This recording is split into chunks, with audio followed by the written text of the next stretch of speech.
Hello hello hello hello, क्या हाल चाल, क्या हाल चाल, क्या हाल चाल। ऑडियो एंड वीडियो क्लियर है क्या? आइए आपके सारे सवालों का जवाब मैं देना चाहता हूं आज। आप सारे ऑडियो एंड वीडियो क्लियर है क्या? ऑडियो एंड वीडियो क्लियर है क्या? प्लीज एक बार थम्स अप करके बता दीजिए। एक बार थम्स अप करके बता दीजिए, ऑडियो एंड वीडियो क्लियर है क्या?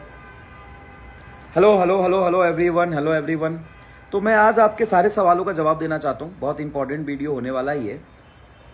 आज क्लास क्यों नहीं हुआ? कौन से नशे में जी रहा है भाई? दोनों क्लास तो ले ली, अब कितनी क्लास करवाएगा? तो आपके मन में बहुत सारे डाउट है कि अगले साल नीट में क्या होगा, लेवल टफ होगा। बहुत सारे बच्चों ने मैसेज भेजा कि बहुत सारे बच्चे 600 वाले ड्रॉप करेंगे, तो अगले साल कंपटीशन बहुत हाई होगा। पेपर कैसा होगा? और नीट पर से भरोसा उठ गया, पेपर इतना खराब हुआ है, इतनी इरेगुलरिटीज़ हुई है, तो हमें नीट से भरोसा उठ गया। बहुत बढ़िया। तो इन सारे सवालों का आज लॉजिकल एंड क्रिटिकल एनालिसिस करेंगे, अच्छे से समझेंगे कि आगे आने वाले सालों में नीट 2025 कैसा होगा, है ना। किस तरीके से हमें अभी से तैयारी करनी चाहिए, हमें कितना घबराने की जरूरत है, कितना कंपटीशन से परेशान होने की जरूरत है, नीट लीक हुआ है उससे हमें कितना परेशान होना चाहिए, अगले साल पेपर कैसा होगा, लीक हो गया नहीं, पैटर्न कैसा होगा, चीज़ें कैसी होगी, तैयारी कैसे करनी है, हमारे इतने मार्क्स हैं, हम तैयारी करें कि नहीं करें, हम ड्रॉप करें कि नहीं करें, हमें लगता है कि हमें ड्रॉप नहीं करना चाहिए, हमें कुछ और करना चाहिए। तो आपके सारे सवालों का जवाब मैं आज देने आया हूँ, आज बात करूँगा। तो चलिए शुरू करते हैं, है ना। समय बहुत कम होगा, बहुत सीरियस बच्चे भी जुड़े होंगे, बहुत सारे बच्चे हैं, बहुत सीरियस बच्चे जुड़े होंगे, तो मैं समय ख़राब नहीं करता हूँ। सबसे पहली बात, नीट 2024 इतना खराब नीट कभी नहीं हुआ आज तक। लेकिन ऐसा नहीं हुआ कि कंट्रोवर्सी कभी नहीं हुई है, कंट्रोवर्सी पहले भी हुई है। 2014 में, 2016 में री नीट हुआ था, है ना। फेज 2 हुआ था, पहले पेपर को कैंसिल कर दिया गया था। तो इंडिया बहुत बड़ा कंट्री है, और इस बहुत बड़े कंट्री में हर 2 साल में किसी न किसी बड़े एग्जाम में ऐसी चीजें देखने को मिलती है। इसका मतलब यह बिल्कुल भी नहीं है कि आगे भी ऐसा ही होता रहेगा, ऐसा बिल्कुल भी नहीं है कि आगे भी ऐसा होता रहेगा। 2016 में हुआ था ना, दोबारा नीट हुआ था ना, 14-15 में दोबारा नीट हुआ था ना, री नीट हुआ था ना। क्या उसके होने के बाद 17 में, 18 में, 19 में, 20 में, 21 में, 22 में क्या पेपर अच्छे तरीके से नहीं हुआ? हुआ पेपर अच्छे तरीके से, सारी चीजें कंट्रोल हुई। तो आप इतना याद रखिए, इतना याद रखिए कि आप ओवर पैनिक हो रहे हैं। पैनिक होना लाजमी है, परेशान होना लाजमी है। आपने बहुत मेहनत से पढ़ाई किया था, मैं भी नहीं समझ सकता जितना आपने मेहनत और संघर्ष सेक्रीफाइस करके नंबर लाए हो ना, वो सैल्यूट है, उसको सैल्यूट है। बट लिटरली मैं तुम्हारे आगे झुक रहा हूं। बहुत आसान नहीं होता है अपने आप को कंट्रोल करना, इतने मेहनत से पढ़ाई करना। सैल्यूट है उन बच्चों को, तुम डिजर्व करते हो। लाइफ में बहुत कुछ तुम्हें मिलेगा, भले ही आज तुम थोड़े नंबर से रह गए हो, आज तुम्हें लग रहा है ऐसा कि यार बहुत मेहनत मेरा खराब हो गया, लेकिन ऐसा नहीं है। वो तुम्हारा किया हुआ मेहनत, भरोसा रखो, कहीं खराब नहीं होगा। और जो कुछ भी हुआ वो हर साल होगा, ऐसा होता ही नहीं है। पहले भी बहुत बहुत बड़ी बड़ी कंट्रोवर्सियां हुई है, लेकिन बाद में पैटर्न ठीक हुआ है। आपको क्या लगता है इंडियन गवर्नमेंट शांत बैठेगी? नहीं भाई। एनडीए शांत बैठेगा? नहीं भाई। जहां भी दिक्कतें हुई है ना, उसको स्पेशल तरीके से ठीक कराया जाएगा। और अगले साल मैं 100% पॉजिटिव हूं कि ये सारी चीजें देखने को आपको नहीं मिलेंगी, ये सारी चीजें देखने को नहीं मिलेंगी। मैं पॉजिटिव हूं, क्योंकि ऐसा पहली बार नहीं हुआ है, पहले भी हुआ था। तो अगले साल जैसे भी पेपर होगा, जिस भी पैटर्न पे होगा, ये इरेगुलरिटीज नहीं होगी। 3-4 साल में एक बार हो जाता है, बहुत नॉर्मल, धीरे धीरे धीरे धीरे धीरे हम नॉर्मलाइज हो जाते हैं, तो ऐसी घटना देखने को मिलती है। और ऐसा पहली बार नहीं है, पहले भी हुआ था और अभी भी हुआ है, लेकिन चीजें ठीक हो जाएंगी, इसका भरोसा रखिए। ठीक है, इसका भरोसा रखना, पहली बात। अब दूसरी बात ये कि सर इस बार तो 600 प्लस बच्चे बहुत है, तो फिर कंपटीशन तो बहुत हाई होगा। बेटा सिलेबस भी कट हुआ था, सिलेबस भी कम हुआ था इस बार। पेपर में बहुत ज़्यादा ऐसे मल्टीपल करेक्ट वाले वो होते हैं ना, जैसे मैट्रिक्स मैच वाले, उसमें एक सोच लोगे तो सारे सही हो जाएंगे। पेपर इजी था, ये सारे फैक्टर थे, इसलिए नंबर थोड़े से ऊपर गए। लेकिन आप ये भी ध्यान रखिए कि बच्चे सीरियस हो गए। 600 प्लस नंबर लाना बहुत बच्चों का, ये इंपॉर्टेंट नहीं है। इंपॉर्टेंट ये है कि पहले के कंपेयर में बच्चे सीरियस हो गए हैं। चाहे आप ऑनलाइन स्टडी को दोष दो, आपको लगेगी सर पीडब्ल्यू की वजह से कंपटीशन बहुत हाई हुआ है, तो आप कह सकते हो, लेकिन पढ़ने का हक तो सबको है, मेहनत करने का हक तो सबको है। जो मेहनत करेगा वो आगे जाएगा। ऐसा तो नहीं है जिसके पास बहुत सारे पैसे है वो ऑफलाइन में जाए, बहुत सीरियस होकर पढ़ाई करे, सेलेक्ट हो जाए, ऐसा नहीं होता, ऐसा नहीं होता। तो भाई पढ़ने का हक, आगे बढ़ने का हक सबको है। इससे डरने की जरूरत नहीं है कि 600 वाले बच्चे कितने हैं। हाँ, इससे डरने की जरूरत है कि सीरियस एस्पिरेंट सच में बढ़ गए हैं। सच में सीरियस एस्पिरेंट पहले के कंपेयर में इस साल ज्यादा हैं। याद रखिएगा, इसको लिख लीजिए कि सीरियस एस्पिरेंट, मेहनत करने वाले बच्चे, कंपटीशन में पहले कम बच्चे होते थे, अब अवेयरनेस बढ़ गई है। गांव गांव तक बच्चे को पता है कि नीट का पेपर क्या होता है, उनको पता है कि पीडब्ल्यू में क्वालिटी एजुकेशन मिलता है, कम पैसे में बहुत अच्छी पढ़ाई होती है, उनको पता है कि डेडिकेशन से मास्टर बहुत पढ़ाता है, कंटेंट इजीली अवेलेबल हो गया, उनको जितना पढ़ने के लिए जरूरत है बहुत अच्छे से इजी तरीके से बच्चों को मिल रहा है। पहले फिजिक्स ही फोबिया हुआ करता था, अब फिजिक्स आसान हो गया है, बहुत कंफर्टेबल तरीके से, बहुत अच्छे तरीके से बच्चा घर में बैठ के पूरे इंडिया के छोटे छोटे स्टेट, छोटे छोटे गांव, छोटे छोटे जगह पे बैठ के उसको सफिशिएंट कंटेंट मिल रहा है, वो धुआं उड़ा देगा भाई, वो धुआं उड़ा देगा।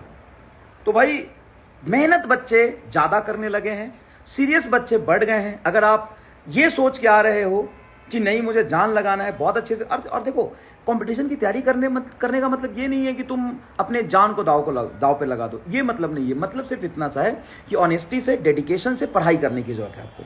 तो ऑनेस्टी से, डेडिकेशन से आप पढ़ाई करोगे तो चीजें ठीक हो जाएगी। तो पहली बात कि देखो हमारे हाथ में सब कुछ नहीं है, या तो हम भगत सिंह बांध के कंधे पे कफन बांध के उतर जाए बंदूक लेके तो चलो, और नहीं तो सुप्रीम कोर्ट के डिसीजन का रिस्पेक्ट करो और आगे मूव ऑन करो। सबसे पहली बात, ईमानदारी से सुनना मैं क्या कह रहा हूं। मैं कह रहा हूं या तो भगत सिंह बनो, और नहीं बनना भगत सिंह तो अगले साल की तैयारी करो, है ना, अगले साल की तैयारी करिए। तो हर साल रिपीटेटिवली मतलब सॉरी 4-5 सालों में एक बार थोड़ा बहुत कंट्रोवर्सी होता है, गलत हुआ है एग्रीड, तो गलत को कैसे ठीक करें, या तो भगत सिंह बने नहीं तो हम पढ़ाई करें। तो आप डिसाइड करिए आपको क्या बनना है। अगर पढ़ाई करना है तो पढ़ाई करना शुरू कर दीजिए, ठीक है। दूसरी बात, आपको इस बात से बिल्कुल भी घबराने की जरूरत नहीं है कि बच्चे के 600 नंबर आए उनको सिलेक्शन नहीं मिला। वो 600 नंबर वाले बच्चे जो हैं बहुत मेहनत करके लाए हैं, लेकिन पेपर इजी था इस बार, ये एक्सेप्ट करना पड़ेगा। सिलेबस कम था, ये भी एक्सेप्ट करना पड़ेगा। पैटर्न इजी था, ये भी एक्सेप्ट करना पड़ेगा। बहुत सारे केमिस्ट्री में, बायोलॉजी में चैप्टर कम कर दिए थे, ये भी एक्सेप्ट करना पड़ेगा। इस वजह से नंबर ज्यादा है, तो इस बात से घबराने की जरूरत नहीं है। हाँ, इस बात से घबराने की जरूरत है, इस बात से घबराने की जरूरत है कि सीरियस एस्पिरेंट बढ़ गए हैं। तो अगर आप तैयारी करने आते हैं तो आपका सिलेक्शन तभी होगा जब आप बहुत मेहनत करेंगे, कलम घसेंगे, बहुत संघर्ष से पढ़ाई करेंगे, तभी सिलेक्शन होगा। क्या 2 बातें क्लियर है? अगले साल नीट साफ सुथरा होगा, इसके लिए मैं तो पॉजिटिव हूं, आप भी पॉजिटिव हो जाइए कि चीजें ठीक होंगी। दूसरी बात, मेहनत कर सकते हैं तभी आइए क्योंकि सीरियस एस्पिरेंट बढ़ गए। तीसरी बात, अब आते पेपर कैसा होगा। पेपर चाहे मैं जो बोल रहा हूं ना इसको रिकॉर्ड करके रख ले, मैं जो बोल रहा हूं ना पूरे होश आवाज में और अपने 12 साल के लगभग एक्सपीरियंस से बोल रहा हूं। पेपर चाहे कोई भी बना ले, कैसा भी बना ले, फिजिक्स में 30 से 35 सवाल एक लाइन कैलकुलेशन वाले होंगे, एक लाइन कैलकुलेशन वाले होंगे। पेपर का लेवल टफ होना और इजी होना ओवरऑल पेपर से डिसाइड नहीं होता, ओवरऑल पेपर से डिसाइड नहीं होता। पेपर का लेवल टफ होना और इजी होना सिर्फ 5 से 10 क्वेश्चन की वजह से डिसाइड होता है। अगर आपका पूरे पेपर में से 35 सवाल 1 लाइन के हैं तो पहले उस पर फोकस करिए ना। 5 सवाल बचे हुए 15 सवाल अगर मीडियम लेवल के हैं तो पेपर मॉडरेट होगा। अगर 35 के बाद के 5-10 सवाल इजी हो गए तो पेपर इजी हो गया। बाकी के 5 से 10 सवाल एवरेज से ऊपर हो गया तो पेपर टफ हो गया। अब साइकोलॉजी को समझिए भाई, 12 साल के एक्सपीरियंस की वजह से बता रहा हूं, अपने 12 साल के टीचिंग एक्सपीरियंस के बेसिस पे पूरे 15 साल के पेपर को एनालाइज करके बता रहा हूं मैं। 15 साल के पेपर को एनालाइज करके बता रहा हूं मैं। पेपर का टफ होना, लेवल का ऊपर जाना, पेपर मुश्किल होना पूरे पेपर से डिसाइड नहीं होता, डिसाइड होता है लास्ट के 5 से 10 क्वेश्चन पे। 5 से 10 क्वेश्चन पे अगर आपके 50 में से 35 सवाल इजी पेपर है तो इजी आएगा, टफ पेपर है तो भी 35 सवाल इजी आएगा, मॉडरेट पेपर है तो भी 35 सवाल इजी आएगा, बहुत टफ पेपर है तो भी 35 सवाल इजी आएगा। आपके जो 35 क्वेश्चन हैं वो 1 लाइन कैलकुलेशन वाले हमेशा से हुए हैं, हर साल हुए हैं, अगले साल भी होगा। 35 सवाल 1 लाइन कैलकुलेशन वाले होंगे। अगर पेपर टफ हुआ तो 10 सवाल मॉडरेट होंगे और 5 सवाल टफ होंगे। आप मुझे बताइए, अगर पेपर आसान है तो क्या करना चाहिए? मैं कहता हूं अगले साल पेपर आसान आएगा तो तुम्हें कैसे पढ़ना चाहिए? सर एकदम बेसिक से खूब सारा प्रैक्टिस करना चाहिए, थ्योरेटिकली स्ट्रांग होना चाहिए, कंसेप्चुअली स्ट्रांग होना चाहिए और प्रैक्टिस बढ़ाना पड़ेगा और इजी क्वेश्चन की खूब प्रैक्टिस करनी पड़ेगी। बिल्कुल सही, क्योंकि अगले साल पेपर आसान आने वाला है। तो तुमने क्या किया, तुमने सोचा कि इजी क्वेश्चन आएंगे तो तुमने खूब सारे इजी क्वेश्चन की प्रैक्टिस करी। बढ़िया, 35 सवाल आसान है, 15 भी आसान आ गए। अब मैं बोलता हूं कि अगले साल पेपर टफ आएगा तो तुम क्या करोगे? सर अगले साल पेपर टफ आएगा तो टफ क्वेश्चन करते हैं। अबे बुर्बक, अगले साल पेपर टफ आएगा इसका यह मतलब है कि 35 अभी भी आसान आएंगे, बचे हुए 15 टफ आएंगे। समझा कि नहीं बता? समझा कि नहीं बता? नहीं समझा? नहीं समझा? नहीं समझा तू? समझा ही नहीं तू? समझा ही नहीं तू? नहीं समझा? पेपर इजी आएंगे तो इजी क्वेश्चन की प्रैक्टिस करेगा, बहुत अच्छी बात है। पेपर अगर अगले साल टफ आते हैं तो टफ क्वेश्चन की प्रैक्टिस करेगा? नहीं, अभी भी 35 सवाल इजी ही आएंगे तो इजी क्वेश्चन की प्रैक्टिस तो करना ही पड़ेगा। अब हमें बाकी के 15 सवाल के लिए थोड़े से लेवल अप करने की जरूरत है, लेकिन लेवल अप करने से पहले 35 सवाल जो इजी आने उसको तो कंप्लीट करना ही पड़ेगा ना। नहीं समझा यार तू? तो पेपर इजी और टफ कैसे डिसाइड होता है? पेपर इजी और टफ कैसे डिसाइड होता है? करा नहीं समझा? कितने लोग समझ गए कमेंट करके बताओ फटाफट। कितने लोग समझ गए कमेंट करके बताओ फटाफट। कितने लोग समझ गए? पीजीओ, हाँ ये एक अलग नशे में है। कह रहा जेई मेन के एडवांस के पीवाईक्यू लगा ले। तो हाँ बेटा लगा ले, लगा ले, फिर नीट में तेरे से एक सवाल नहीं बनेंगे, ध्यान रखना।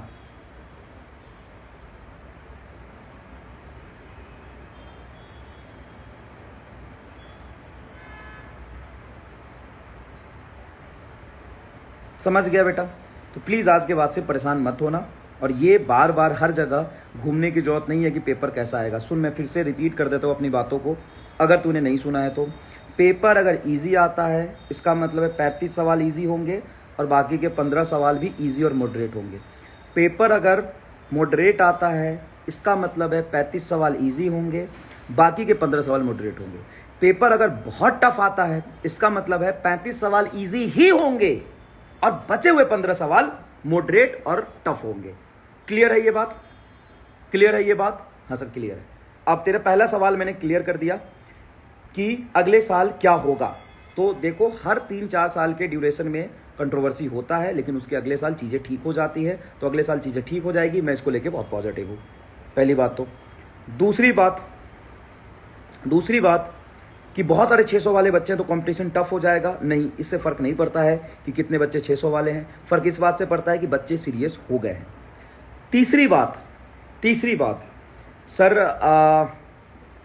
अभी सर क्या था, हाँ पेपर टफ आएगा कि इजी आएगा?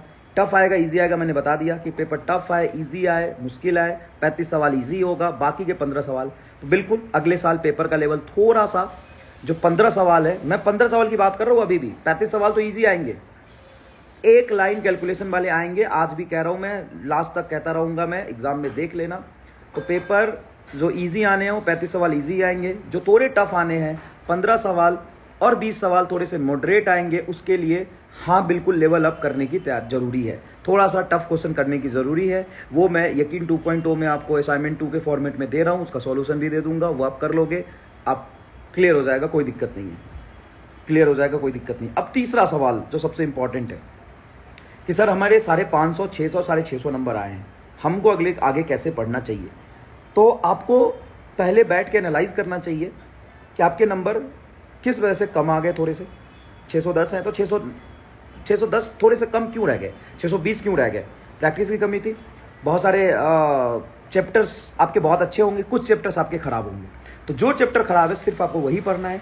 गलती से भी 610 और 620 नंबर आ गए हैं तो पूरा सेक्शन लेके बैठ मत जाना, पूरा सेक्शन लेके बैठ मत जाना।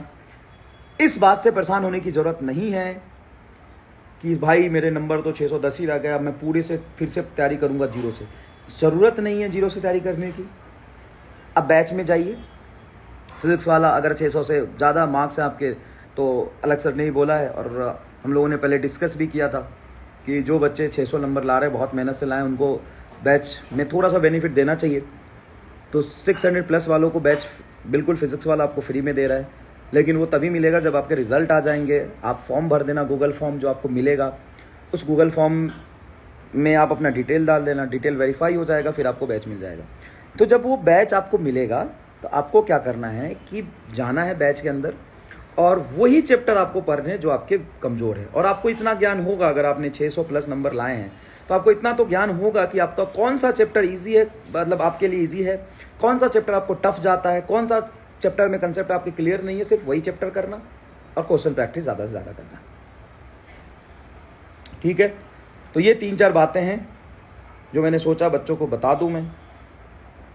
450 फर्स्ट अटेम्प्ट में आया है तो आप देने बिल्कुल आप पहले घर वालों से बैठ के डिसाइड करिए कि आपको क्या करना चाहिए, और कहीं बीएससी में एडमिशन लेके और फिर ड्रॉप करेंगे तो फ़ायदे में रहेंगे। ठीक है, बीएससी में एडमिशन लेके फिर ड्रॉप करेंगे तो फ़ायदे में रहेंगे। रोटेशन समझ नहीं आता सर, अरे फिर पढ़ा ही नहीं तूने मेरे से। रोटेशन सबसे ईजी चैप्टर है, बस बीटा का खेल है। बहुत सारे बच्चे समझ गए होंगे। अगर तुम्हें रोटेशन समझ नहीं आता तो मेरे लेक्चर कहीं से भी जाके तुम देख लो, कंपटीशन वाला पे भी रोटेशन का लेक्चर है, बहुत सारे जगह पे पढ़ा है। रोटेशन अगर समझ ना आए तो फिर तो भाई मैं क्या बोलूँ, उससे आसान चैप्टर ही नहीं है कोई। देख के सवाल होता है, जितने भी PYQ रोटेशन के हैं जिस पे हाथ रख देगा वही आंसर होगा। इस लेवल पे मैं पढ़ा के सिखा देता हूँ, जाके देख लेना बिना कैलकुलेशन के। जिस पे हाथ रख देगा वही आंसर आएगा। गूगल फॉर्म आपके रिजल्ट के बाद आपको मिल जाएगा, गूगल फॉर्म आपको मिल जाएगा।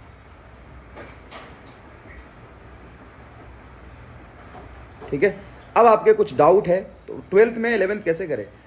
सबसे पहले धीरे धीरे थोड़ा थोड़ा करके जो आपके 11th के कंप्लीटेड चैप्टर है उसका रिवीजन करो, थोड़ा थोड़ा टाइम निकाल के। शुभम कह रहे हैं beta is the power house of rolling motion. Yes, Shubham के साथ 610 नंबर थे, अभी 715 नंबर आ रहे हैं, 710 नंबर आ रहे हैं। और ऐसे बहुत सारे बच्चे थे ये 3 बैच में लास्ट ईयर जिनके 580, 570, 560, 590, 600, 610, 620 थे, और उन सभी बच्चों के इस साल 680, 690 और 700 नंबर आए हैं। ठीक है, जीरो से स्टार्ट करना कैसे होगा, तो भाई सारी समस्या तो मैंने सॉल्व कर दी तुम्हारी। अगर आप आज भी यकीन 2.2 में जाते हैं तो 5 दिन में आपके 3 चैप्टर कंप्लीट हो जाएंगे, वो भी 100% कंटेंट के साथ। बैकलॉग लेक्चर मैंने डाल दिए हैं, बेसिक मैथ, वेक्टर और यूनिट एंड डायमेंशन के। आपके बैकलॉग नहीं होंगे, क्योंकि सबसे पहले प्रॉब्लम क्या होता था कि बच्चा अभी एडमिशन लिया, बैच तो 1.5 महीने पहले शुरू हुआ था, एडमिशन अभी लिया, तो स्टार्टिंग से उसके नंबर ऑफ बैकलॉग्स बहुत हाई हो जाते थे। इसलिए मैंने डिटेल्ड बैकलॉग लेक्चर 100% कंटेंट जो मैंने 13 लेक्चर में बनाया है उसको सिर्फ 8 घंटे में पूरा दोबारा से रिकॉर्ड करके बैच में डाल दिया है। अब बता कहाँ से बैकलॉग आ जाएगा। लक्ष्य में भी डाल दिया मैंने, जाके देखो, बेसिक मैथ, वेक्टर लक्ष्य में भी डाल दिया। बोर्ड में कोई प्रॉब्लम नहीं होगा, बोर्ड में कोई प्रॉब्लम नहीं होगा अगर आपने अच्छे से नीट का सिलेबस जो आपको लक्ष्य बैच में पढ़ाया जा रहा है वो पढ़ा है, तो बोर्ड में सारे सवाल कंसेप्चुअल आते हैं वहीं से आएंगे। सर फिजिक्स का कंसेप्ट सब समझ में आ जाता है, क्वेश्चन नहीं बन रहा है, ये तुम्हारी गलत फहमी है कि तुम्हें समझ में आ रहा है। अगर तुम्हें समझ में आ ही जाता तो क्वेश्चन क्यों नहीं बनेंगे भाई। तू सुनता है, तुमको लगता है आ गया, फिर तुम आधे घंटे बाद तेरे दिमाग से निकल जाता है बकलोल। फोकस से पर फोकस से ध्यान लगा, ध्यान लगा। पेपर लेवल कैसा होगा, लो भाई सारी रामायण सुना दी, सीता मैया कौन थी यही नहीं पता। सारी रामायण सुना दी, क्लास बाद में पूछ रहा है सर रामायण में सब समझ आ गया लेकिन एक छोटा सा डाउट है सर, छोटा सा, सीता मैया कौन थी। अबे पूरा रामायण सुना दिया और सीता मैया कौन थी, पेपर कैसा होगा भाई। मेरे फिर से बता देता हूँ अगर नया आया है तो, पेपर इजी होता है तो 35 सवाल इजी, 15 इजी आते हैं। पेपर मॉडरेट होता है तो 15 सवाल इजी, 15 सवाल मॉडरेट आते हैं। पेपर टफ होता है तो 35 सवाल इजी, 15 सवाल टफ आते हैं। ले बता दिया, अब कितना बता दूं। ज्यादातर क्वेश्चन बन रहे, कुछ क्वेश्चन नहीं बन रहे। हाँ भाई, अगर सारे क्वेश्चन बन जाएंगे तो तू ही मास्टर हो जाएगा। अगले साल मैं छोड़ देता हूँ, तू ही आके पढ़ा लेना, सारे क्वेश्चन कर लेगा। तुम्हें मास्टर बनना है कि बच्चा बनना है? हाँ, मेहनत करना है। उम्मीद होती है कि सारे सवाल हम कर ले जाए, लेकिन अगर तू सारे सवाल तू ही कर लेगा तो तेरे में और मास्टर में क्या फर्क रहेगी? मास्टर को रहने दे, सारे सवाल कैसे हो जाएंगे? लगभग सवाल ही होंगे ना, 2-4 सवाल में डाउट आने भी चाहिए। यही बात तो बताएगा कि आप अभी सीख रहे हो, पढ़ रहे हो, मेहनत कर रहे हो। तू पढ़ लेगा और सारे सवाल तेरे से हो जाएंगे। ठीक है, फिर हम छोड़ देते हैं, हम छोड़ देते हैं।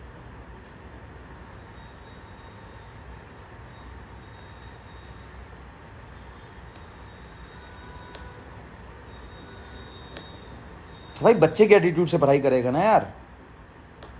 रामलाल को मोटिवेशन दे दी। अरे मोटिवेशन मैंने रखा था।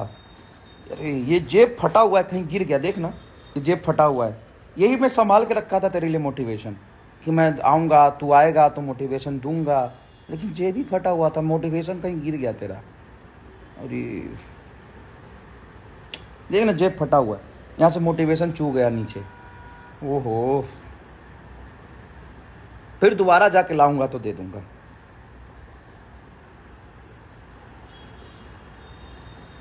काउंसलिंग स्टार्ट होने वाली है।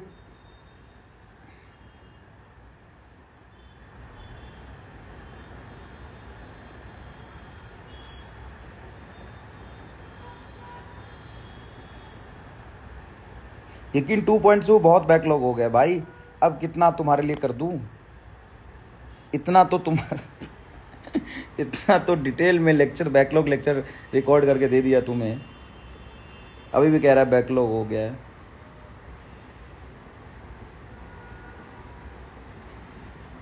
कट ऑफ भाई, सिर्फ कट ऑफ सब कुछ नहीं होता ना यार, तू समझ नहीं रहा है। बिल्कुल सिलेक्शन चाहिए, लेकिन कट ऑफ सिर्फ नंबर से मत देखो। पेपर का लेवल, बच्चे कितने सीरियस होकर पढ़ाई कर रहे हैं, पेपर का पैटर्न, इन सब चीज़ों पे कट ऑफ डिपेंड करता है। बच्चे सीरियस हो गए पहले से, तो कट ऑफ थोड़ा तो चेंज होगा ना, कट ऑफ थोड़ा तो चेंज होगा ना। चलिए, चलो ठीक है, थैंक यू सो मच। तो ये मुझे कुछ बात बतानी थी जो मैंने बता दिया।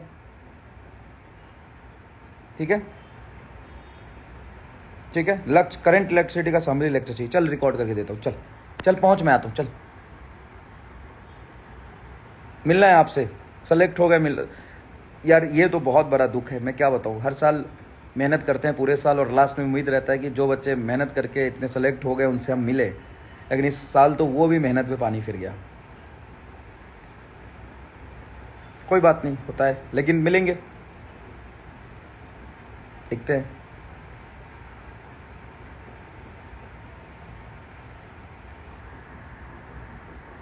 ठीक है, चलिए, बाय बाय बाय।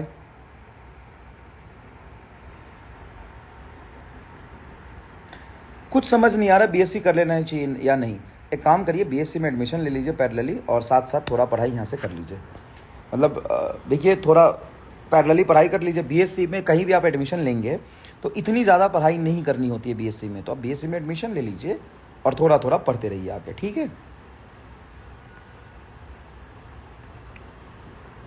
चलिए, फिर क्लास में मिलते हैं। चलिए, मॉर्निंग में, बाय बाय, गुड नाइट। फिर कुछ इंपॉर्टेंट बातें होगी तो दोबारा मिलेंगे। Thank you so much, bye.